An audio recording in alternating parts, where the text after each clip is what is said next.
Pues sí, telespectadores de Mezquita Televisión, entramos en una semana clave, una semana muy esperada, pues la llevábamos esperando casi desde diciembre, o de cuando se rompieron las negociaciones entre los distintos partidos políticos. Este domingo 26 de junio, pues es una cita importante para la urna, una cita en la que se debe esclarecer el panorama político español. Y aquí en Mezquita Televisión pues queremos ser testigos de ello, para que los distintos candidatos, cabeza de lista por la provincia de Córdoba, pues nos den su visión acerca de esta cita tan importante y nos digan por qué hemos de votar a ellos y no a otros. Señor Nieto, muy buenas. Hola, ¿qué tal? Encantado de estar con vosotros. Pues, ¿cómo ha quedado el panorama político español, ¿no? Bastante apretadito. El otro día recibíamos una encuesta, el último sondeo, y con mucho colorido. O sea, no tenemos dos fuerzas políticas, es solamente una encuesta, pero bueno, por ejemplo, pues vemos como el PP mantiene a su electorado muy firme, muy fiel. Existe un retroceso leve de Ciudadanos. Unidos Podemos sube 4 puntos y un batacazo del Partido Socialista. Bueno, eso es lo que nos van dando las encuestas, que por cierto son muy variadas. Hay encuestas que dicen casi lo contrario de lo que dicen otras, con lo que bueno, hay asegurado una parte importante de los institutos demoscópicos que se van a equivocar, ¿no? Ya ocurrió, y ocurrió además de una forma muy masiva en las elecciones del 20 de diciembre, donde muchos se equivocaron fundamentalmente porque estimaron el resultado de Ciudadanos muy por encima de lo que luego acabó siendo, el de Podemos fue inferior al que se tuvo, y al Partido Popular también nos daban las encuestas normalmente menos de los 123 escaños que luego conseguimos. En estas elecciones lo que parece que se va a producir es que hay dos opciones de gobierno bastante nítidas, una la que representa el Partido Popular, otra la que representa Podemos o Unidos Podemos, que si nos fijamos respecto a las elecciones anteriores, es una sensación falsa la que nos transmite. Es cierto que respecto al resultado de Podemos en las elecciones anteriores hay un incremento de casi 4 puntos, pero si le unimos lo que obtuvo Izquierda Unida, esa subida no es tal, prácticamente el mismo resultado que si sumáramos los dos que tuvieron en el 20 de diciembre cuando iban por separado, ¿no? Creo que va a haber en la última semana, de todas formas, ajustes importantes, y creo que esos ajustes importantes son los que van a definir a cerca de un 25% de ciudadanos que en la última encuesta decían que todavía no habían decidido su voto, ¿no? Y lo que nosotros le pedimos, lo vamos a pedir a esos ciudadanos, en este caso cordobeses, que confíen en el Partido Popular, porque creemos que confiando en el Partido Popular vamos a tener una sensación y una situación de estabilidad, que es lo que necesita hoy España, ¿no? Tenemos que terminar de salir de la crisis, y de esa crisis no se sale con inestabilidad, con gobiernos en funciones, ni con revoluciones como las bolivarianas que nos quiere traer Podemos, ¿no? Sí, bueno, pues como vemos en el gráfico, quedan los colores, como hemos dicho, bien definidos, el mapa político. Y bueno, me gustaría que los telespectadores de Mezquita Televisión pues tuvieran bueno, pues esas imágenes en pantalla. Perfecto. Y usted, que es persona de patearse las calles, y me consta de que lo hace y lo está haciendo mucho, no solamente ahora que estamos en campaña, sino que lo hace habitualmente, qué mejor sondeo que el suyo, de cualquier persona que sea de su talante, de su naturaleza. ¿Qué percibe entre los votantes? ¿Qué opinan sobre esta falta de acuerdo? O sea, este desconcierto que muchos pueden llegar a pensar. Y a mí hay una cosa que me preocupa fundamentalmente de estas elecciones y de lo que me transmiten en la calle muchas personas, que es su hartazgo no por la política o por un partido, sino por el modelo democrático en España, ¿no? A mí me preocupa que haya muchas personas que se borren de esa toma de decisión, que no vayan a votar porque se sienten defraudados por el propio sistema, ¿no?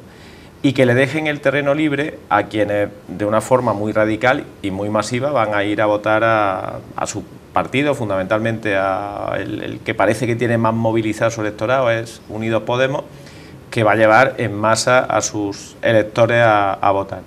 Me preocupa que no seamos capaces, que no le demos un argumento sólido a esas personas, y me preocupa porque ya hemos vivido situaciones parecidas. Cuando hay una crisis tan profunda como la que hemos tenido en España, que solo es comparable pues, a las crisis de entreguerras que se tuvieron en países como Alemania, donde ocurrió lo que ocurrió y donde se produjo porque una parte desencantada de la sociedad, la más formada, la más cualificada, pues se hartó y no votaba. y la parte más radical de la sociedad votó en masa y permitió un gobierno pues, en fin, ya todos sabemos lo que pasó en esa etapa en Alemania. O lo mismo que pasó en Venezuela a finales de los años 90, en el que nadie pensaba que en la democracia más antigua de toda América Latina y el país más rico de toda América Latina pudiera gobernar Hugo Chávez, ¿no? Los que podían evitarlo se quedaron en casa y los que votaron de forma radical, y fijaros cómo está hoy Venezuela, ¿no? Yo espero que seamos capaces de convencer a esa parte de la sociedad para que esté activa, para que vaya a votar a quien quiera, a quien entienda que le puede ayudar más al futuro de este país, pero esa es la parte, esa es la preocupación, y eso es lo que detecto en demasiada gente en la calle, Rafa. Yo creo que bueno, pues la situación que ha vivido este país, los acontecimientos que se han producido, esa crisis y los efectos de esa crisis están dejando fuera del sistema a demasiada gente y tenemos que incorporarlo. Pero con los pies en el suelo, ¿considera que va a bajar la participación? Yo creo que no va a bajar mucho. Creo que va a haber algo menos de participación, pero más por lo climatológico, más porque las elecciones anteriores fueron el 20 de diciembre, estas son el 26 de junio, porque en fin, hay personas que ya no están en Córdoba en ese momento, hace calor y hay personas que... Creo que ese va a ser más la razón de que baje la participación que cualquier otra cosa. El problema es quién no vota el 26 de junio, que sí votó el 20 de diciembre, y quién vota el 26 de junio, que no votó el 20 de diciembre. Yo lo que creo es que si no nos damos cuenta de cómo está demovilizada esa parte radical de la sociedad, si no contrarrestamos con una movilización importante de la parte moderada de la sociedad, pues nos podemos llevar alguna sorpresa desagradable cuando conozcamos los resultados el domingo por la noche. Aunque los sondeos, bueno, pues son números, no dejan de serlo, pero le dan la victoria al Partido Popular, una victoria, digamos, no es cómoda, una victoria cómoda, no con mayoría absoluta, y eso les va a obligar nuevamente a pactar, o por lo menos a dialogar, a negociar. ¿Qué piensan hacer ante este escenario que parece ser que va a ser un calco del anterior? Bueno, va a haber alguna matización, yo creo que va a haber alguna corrección que no va a ser numéricamente muy llamativa, pero que va a ser cualitativamente muy importante. Nosotros vamos a hacer lo mismo que dijimos el mismo 20 de diciembre por la noche. El presidente Rajoy lo que dijo es que había terminado la mayoría absoluta, los ciudadanos habían mandado un mensaje claro, había que dialogar, y que el único pacto posible era el del Partido Popular con el Partido Socialista. El Partido Popular no va a pactar nunca con Podemos, es que defienden radicalmente lo contrario a lo que defendemos nosotros. El pacto con Ciudadanos era insuficiente porque no sumábamos y a lo único que nos hubiera llevado es al teatrillo que luego montaron entre Ciudadanos y Partido Socialista, que no sirvió absolutamente para nada, nos hizo o nos entretuvo durante muchos meses para al final... ¿Pero qué tiene que ocurrir para que PSOE, Ciudadanos y Partido Popular se pongan de acuerdo? Porque con los números de los tres, la verdad es que sí, habría gobierno. Mira, creo que tiene que suceder varias cosas. Una, que en general el Partido Socialista madure y salga de ese síndrome de Peter Pan en el que está. No quieren darse cuenta que la realidad le está poniendo en un sitio diferente al que ellos se ven. El síndrome de Peter Pan es cuando uno se mira al espejo y no se da cuenta que tiene canas, o que se le cae el pelo, que ya no es ese joven que era o ese niño que fue en su momento. Es asumir que uno madura. El Partido Socialista tiene que asumir esa madurez. Tiene que darse cuenta que hoy los electores no lo ven como un partido mayoritario y que tiene que elegir. Tiene que elegir gobernar o facilitar el gobierno del Partido Popular, o gobernar o facilitar el gobierno con Unidos Podemos. A nosotros nos gustaría que se incorporaran más partidos a ese proyecto, porque creo que es el momento de los grandes consensos, creo que es el momento de hacer una reforma profunda de la educación definitiva para las próximas generaciones, una reforma profunda de la justicia que la haga justa, porque una justicia lenta, una justicia cuestionada no es una justicia justa. Nos hace falta una reforma de la sanidad y de los servicios sociales para que sean sostenibles y para que no estén en peligro ni estén en el debate político permanentemente. Y no hace falta una reforma administrativa y territorial que impida que tengamos un problema permanente con Cataluña, con el País Vasco, con Galicia, o con el papel que tienen que tener y las competencias que tienen que tener ayuntamientos, comunidades autónomas y el Estado. Esos grandes acuerdos se tienen que hacer desde el consenso de los partidos que defendemos la Constitución y que defendemos el modelo económico que nos hemos dado, ¿no? Y espero que el Partido Socialista se dé cuenta y madure y apoye ese proyecto de futuro que necesita España, ¿no? Le voy a pedir un poco más de brevedad porque tenemos que analizar una serie de bloques, iremos repasando todo lo que es el programa político del Partido Popular, pero quería antes detenerme en esa capacidad de autocrítica. ¿Por qué cree que en España hemos pasado del bipartidismo a una amalgama de partidos, que es en definitiva lo que tenemos ahora mismo? Bueno, yo creo que eso ha ocurrido en casi todas las democracias en las que ha habido momentos de debilidad. La democracia más antigua que tenemos en Europa es la británica. En la democracia británica los dos partidos, el laborista y el conservador, son los partidos hegemónicos, pero ha habido momentos, por distintas razones, ¿no? Pero en este momento, pues probablemente por esas tensiones económicas, incluso ese relativismo moral que también se ha instalado en una parte importante de la sociedad, que aparecen otros partidos. Durante gran parte del siglo XX el Partido Liberal ha sido el mediador entre laboristas y conservadores, y ahora ha aparecido este partido extremista, UKIP, que, en fin, que está metiendo en algún lío que otro al gobierno británico. En Alemania ha ocurrido algo parecido, en Francia ha ocurrido algo parecido, o sea, en España, que durante mucho tiempo lo hegemónico era el bipartidismo, Partido Popular, PSOE, pues tenía que pasar por una crisis y la está pasando, y está bien. Y yo creo que no tenemos que lamentarnos de que eso ocurra. Lo que tenemos es que actuar en consecuencia. Quería preguntarle también si cabrían unas terceras elecciones, algo que, bueno, que a los más pesimistas se les pasa por la cabeza. Y luego, si toda esa sensación política que está dando o que está generando España puede estar ofreciendo una mala imagen nuestra, un país que tiene que cuidar mucho su imagen para exportaciones, para política económica, para ser un país creíble. ¿Qué considera al respecto? Me has dicho lo de las terceras elecciones, se me ha puesto la carne de gallina. Pero es posible, señor Nieto. Sí, desgraciadamente es posible, pero... Teniendo en cuenta que los resultados van a ser muy similares, o sea, no va a haber una mayoría absoluta, eso creo que nos queda claro. Pero los resultados van a ser parecidos, es decir, los resultados van a mantener un panorama en el que no hay bipartidismo y no hay mayoría absoluta, pero los ciudadanos, y la sociedad es sabia, cuando vota además mayoritariamente lo hace con acierto. Los ciudadanos han querido aclarar el panorama y está pendiente de lo que se confirme en la urna, pero parece que ese panorama va a quedar más claro con esas dos opciones de gobierno que te decía anteriormente. Eso va a aclarar bastante lo que cada uno tiene que hacer y lo que la sociedad quiere que se haga, ¿no? Yo creo que hay partidos que hacen muy bien y comunican muy bien desde su radicalidad, desde esa política de frentes, esa política de lucha, de confrontación permanente desde la oposición, pero que luego lo hacen muy mal desde el gobierno. Y ahí me refiero a Izquierda Unida y Podemos, que son los que forman uno de esos bloques. Y creo que lo que tenemos que asumir y que hacer es que esa posibilidad de terceras elecciones no se dé, porque sería defraudar mucho más a la sociedad. Tenemos que asumir la realidad. Estaríamos ante un país menos creíble, ¿no? Estaríamos en un país más inestable, que al final es lo mismo, pero a la hora de invertir... Mira, en este momento hay mucha gente mirando a España en positivo, porque había mucha gente que no se creía lo que ha pasado en España en los últimos años. Nadie se creía que España no iba a ser intervenida y hemos evitado ser intervenidos. España decrecía, estaba en una deflación que llegó a estar casi en el 3% en el año 2012 y hoy estamos creciendo al 3,4%. Somos de las grandes economías de Europa la que más crece. Destruíamos 1.600 empleos todos los días y hoy estamos creando 1.920 empleos diarios en España. Eso nadie se lo creía y eso ha despertado mucha ilusión y han venido muchas inversiones de fuera. ¿Qué es lo que ocurre? Que esta inestabilidad está frenando la inversión y cualquier persona que tenga relación con el mundo económico está viendo que eso es cierto, que se está frenando y eso puede afectar al empleo y eso puede afectar a la calidad de vida de los españoles.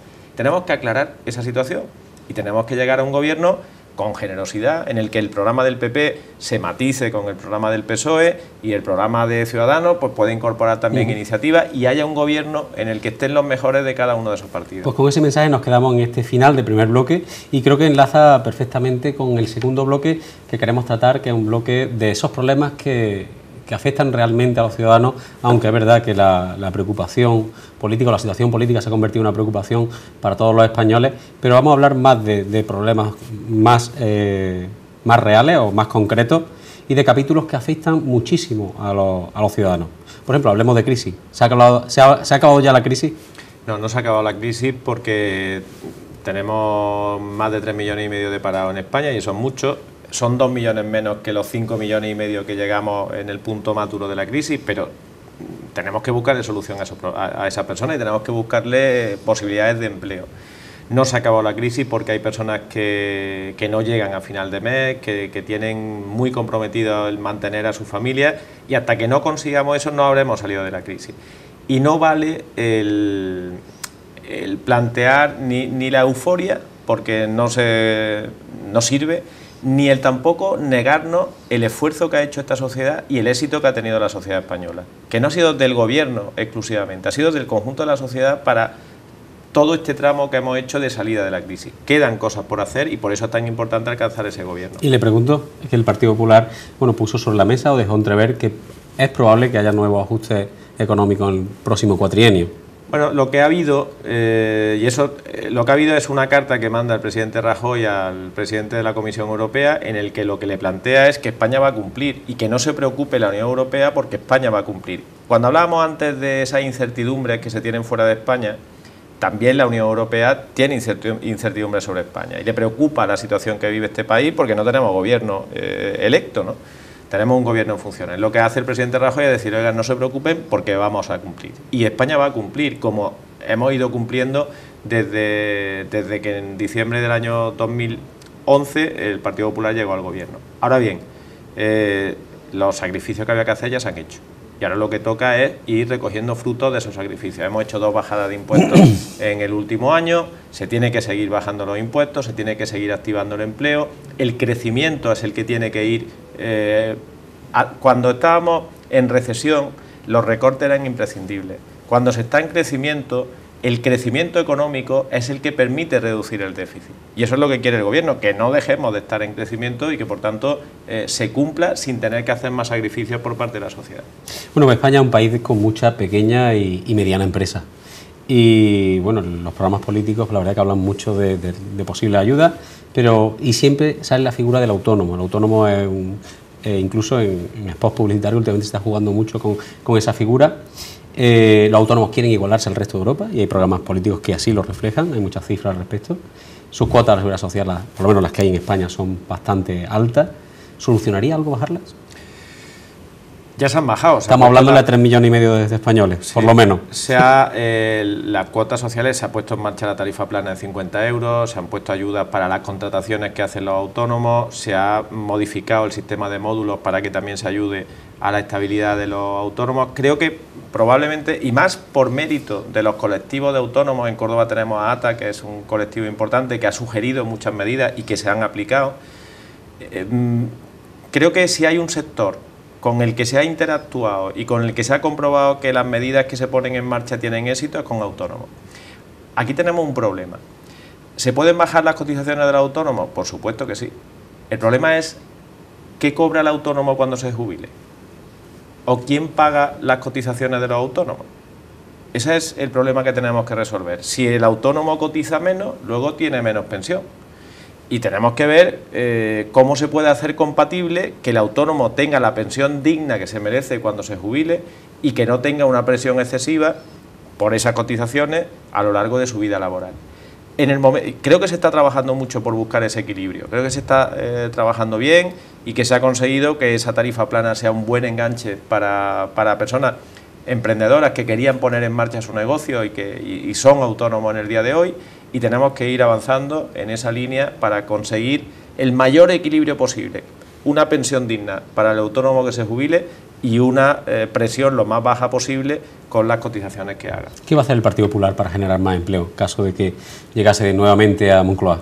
Mira, lo más importante para generar empleo es tener bien ordenados los distintos elementos económicos que conforman el desarrollo de un país. El Partido Popular quiere dar tranquilidad a los inversores, porque si no hay tranquilidad no hay inversión, y si no hay inversión no se genera actividad económica y no se genera empleo. Queremos que el Estado no sea un estorbo, no queremos un Estado que tenga injerencias permanentes en la actividad de los emprendedores, queremos un Estado que simplemente establezca las líneas de equilibrio que se tienen que tener en un sistema de mercado como es el español. Queremos que haya una serie de incentivos para conseguir que lo que nos falta en este momento, que es una rápida incorporación de trabajadores hasta los 20 millones de empleados, que es nuestro objetivo en 2019, queremos que además esos empleados sean indefinidos. Y para eso tenemos que incentivar, tenemos que darle ayuda al emprendedor o al empresario. ¿Y por qué lo hacemos? En este momento tenemos detectado que los contratos no son indefinidos, no porque el empresario no quiera, sea un ogro y vaya en contra de la estabilidad de sus trabajadores, sino porque el empresario lo ha pasado muy mal con la crisis. El momento más duro de cualquier empresario es cuando despide a un trabajador y tiene miedo a que esta salida de la crisis se pueda torcer, se pueda romper en algún momento.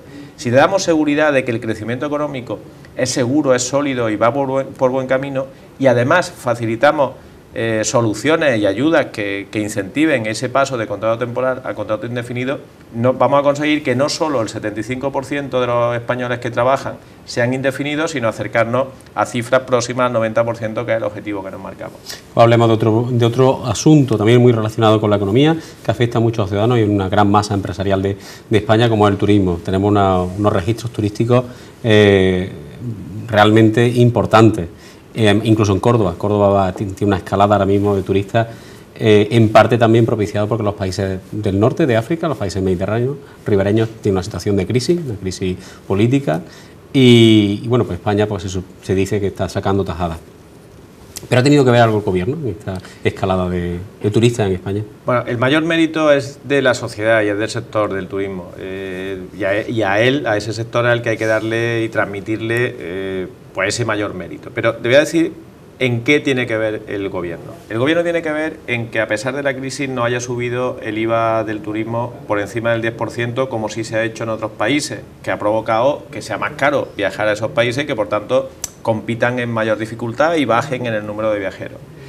Ha influido en las distintas medidas de renovación de destinos turísticos ya veteranos, superados, que han tenido que hacer una reconversión en hoteles y en oferta turística importante, y que se ha coordinado y se ha financiado con ayuda del Gobierno de España. Ha tenido que ver en mejorar la marca España fuera de nuestro país, porque individualmente ninguna ciudad, y por supuesto ningún hotel o ningún restaurante de Córdoba, por ejemplo, podría hacer una promoción fuera de España. Lo que se ha promocionado es la marca España, que durante mucho tiempo ha estado deteriorada y que ahora se ha vuelto a poner en valor. Y por último tiene que ver en una cosa que yo creo que van a entender todas las personas que vean Mezquita Televisión. ¿Por qué está en crisis el norte de África o distintos países del mundo? Porque tienen un problema gravísimo de seguridad. Su oferta turística sigue siendo la misma, pero antes tenían 10 turistas y hoy tienen 4. Los 6 que no van porque no se sienten seguros. En España, y el gobierno lo sabía, una de las grandes apuestas tenía que ser la garantía de la seguridad. Y en los últimos años se ha rebajado notablemente pues la criminalidad. Se ha transmitido lo que se llama seguridad pasiva y la seguridad subjetiva, lo que perciben los españoles y quienes nos visitan en cuanto a seguridad se ha mejorado mucho, y eso hace que España sea un destino reforzado, lo que llaman técnicamente destino reforzado, porque las personas vienen aquí con la absoluta tranquilidad de que no van a tener ningún tipo de problema. Esa parte es la que cubre el Estado y es la que ha funcionado notablemente bien. Nos quedan apenas 5 o 6 minutos de entrevista, queremos ser muy escrupulosos con los tiempos, porque todos los candidatos van a tener el mismo tiempo, y vamos a ir a un tercer bloque, que lo que nos viene a decir es un poco los compromisos electorales que tiene el Partido Popular en este caso. Querría empezar por un grave problema, o un grave que preocupa bastante a la población, como es la corrupción. ¿Qué piensa hacer el Partido Popular contra la corrupción? Y se abre, a ver si podemos terminar este bloque con esos 2 o 3 puntos que... Claro. Mira, el Partido Popular ha aprobado en solitario, porque no nos ha apoyado ningún otro grupo, 17 normas contra la corrupción en estos 4 años. 17 normas que van desde una reforma del Código Penal que endurece muchísimo las penas para aquel que cometa algún delito de corrupción, que ha establecido controles desde los ayuntamientos, comunidades autónomas y gobierno central, dándole un papel preponderante a los interventores para que nadie pueda buscar la puerta falsa y beneficiarse de algún tipo de medida, y que establece también sistemas de expulsión de la vida política inmediata en momentos determinados, con en caso tanto de políticos, que es la que más suena, como de funcionarios, que también se produce, como de empresarios que pretendan corromper a algún político o algún funcionario. ¿Qué es lo que nosotros queremos seguir haciendo? Bueno, pues queremos unir a esta lucha contra la corrupción a otros partidos políticos. Nos gustaría que ese pacto de gobierno sirviera también para que el PSOE se incorporara a esa lucha contra la corrupción y Ciudadanos se incorporara a esa lucha contra la corrupción. Y que le cerremos el espacio al corrupto. Mira, yo digo una cosa que no sé si se entiende bien, pero yo me siento mucho más cercano, mucho más compañero de alguien que milite en el Partido Socialista o en Ciudadanos o en Podemos, que sea honesto, que alguien que milite en el Partido Popular y que haya hecho algo que tenga que ver con la corrupción. A eso es a los que quiero echar. Los demás son rivales, pero ese corrupto es mi enemigo y no le podemos ceder nada en absoluto, ni un milímetro, para que pueda permanecer en la vida política. ¿Y de educación? ¿Algún compromiso? ¿Algo que figure en el programa? El mayor compromiso, el de hacer ese gran pacto. ¿Habrá una nueva ley o mantendremos la misma, la puliremos? Mira, yo creo que lo que tenemos que hacer es eliminar esa incógnita. Que los españoles no tengan en la cabeza de se mantendrá la ley, se cambiará, vendrá otra, la derogarán. Tenemos que hacer ese gran pacto por la educación que nos permita tener un horizonte de 20, 30, 35 años en el que el modelo educativo vaya por la misma línea. Si somos capaces de hacer eso, estaremos dotando a este país de la principal herramienta para luchar contra el paro, para luchar contra la corrupción. Da la sensación de que alguien quiere llegar al gobierno para cambiar la ley educativa, siempre. Hemos vivido en los últimos años pues 2 o 3 leyes distintas, sí, y algunas sin llegar a concretar, bueno, a concretarse sí, pero no a concluirse, a desarrollarse. Yo soy de los últimos estudiantes de la EGB. Desde la EGB, luego se aprobó la LONCE, luego se aprobó la LOCSE, y luego se ha aprobado la LONCE, o sea que tenemos la sensación de que ha habido muchos, pero en un periodo de tiempo de 30 años ha habido 3 leyes. Una que ya estaba anteriormente, la LOCSE y luego la LONCE. ¿Qué es lo que creo que tenemos que intentar que ocurra? Que la ley que se apruebe no sea una ley ni del PP, ni del PSOE, ni de Ciudadanos, que sea la ley de los españoles, que sea la ley que nos permita eliminar esa incógnita y tener la tranquilidad de que hemos convergido todos en el mejor modelo que podemos aplicar en el conjunto de España y que además sea aceptado por las 17 comunidades autónomas, porque el problema de esta es que nos tenemos que poner de acuerdo los distintos partidos y luego lo tienen que aplicar todas las comunidades autónomas porque las competencias en materia educativa están transferidas a las comunidades autónomas. Ahí entran también los partidos nacionalistas que gobiernan en Cataluña o que gobiernan en el País Vasco, que bueno, pues tienen que aceptar también esa ley, ¿no? Sin salirnos de esa política autonómica, ¿qué pasará en sanidad? Sanidad, el sector sanitario está muy castigado, con jornadas laborales diferentes, con sueldos congelados, en fin, y luego el ciudadano pues se resiente en una consulta de atención primaria o se resiente a la hora de recibir, bueno, la consulta en un especialista. Seamos breves, que quedan 2 minutos. Bueno, muy breve. Yo creo, lo primero que tenemos que saber los españoles es que tenemos probablemente el mejor sistema sanitario del mundo, el mejor sistema sanitario del mundo, que además es universal y gratuito y que puede mejorarse, pero lo primero que tenemos que garantizar, además de trabajar para mejorarlo, es hacerlo sostenible, porque esto pasa como con la salud y viene muy a cuento. No nos daríamos cuenta del valor que tiene esa sanidad a la que criticamos con mucha frecuencia hasta que no la perdiéramos. Mira, yo tengo amigos que ahora viven en otros países en el extranjero. Lo que más echan en falta, lo que más echan de menos es el servicio sanitario público español, porque cuando lo comparan con cualquier otro país, o es carísimo el que reciben en otros países o es muy malo. Por eso tenemos que ponerlo en valor y ayudar a que sea sostenible y ir mejorándolo progresivamente. ¿Más hospitales, más puestos de trabajo? Brevemente. Bueno, en Andalucía lo que tenemos que hacer es conseguir, en Andalucía hay 4 hospitales construidos y cerrados, porque la Junta de Andalucía no tiene capacidad para gestionarlo. Yo creo que lo que tenemos que hacer es corregir las deficiencias, optimizar mejor en cada comunidad autónoma. Creo que a nivel nacional tiene que haber algún servicio, algún sistema que garantice la misma atención sanitaria a todos los españoles, vivan donde vivan, y que corrijan la mala gestión que se pueda producir en alguna comunidad autónoma. Bueno, pues nos quedan 60 segundos que son los precisos y exactos para que se dirija a la Cámara y le pida el voto a los ciudadanos. 60 segundos tiene. Pues muchas gracias, Rafael, y muchas gracias a Mezquita Televisión. Lo primero, un placer estar con vosotros, y lo segundo, pedirle a los cordobeses y a las cordobesas que se planteen que el día 26 tienen que ir a votar que el día 26 es un día muy, muy importante para este país y que si van a votar y asumen su responsabilidad, yo estoy convencido que acertarán. Voten a quien voten. Si votan al Partido Popular, que tengan la garantía de que no le vamos a defraudar. Y si votan a otro partido político, habrán participado y habrán sido parte de esa lucha para normalizar el país e impedir que sucedan en España cosas que ya hemos visto que suceden en otros países que tienen muy malas consecuencias. Señor Nieto, meridiano con los 60 segundos, muchísimas gracias y muchísima suerte para el domingo. Muchas gracias, encantado de estar con vosotros. Bueno, pues hasta aquí nuestro espacio electoral en Mezquita Televisión. Hemos tenido a José Antonio Nieto, nos ha dejado unas pinceladas de su programa político. Les deseamos que este domingo, 26 de junio, acudan a las urnas y elijan, bueno, a que consideren su mejor opción.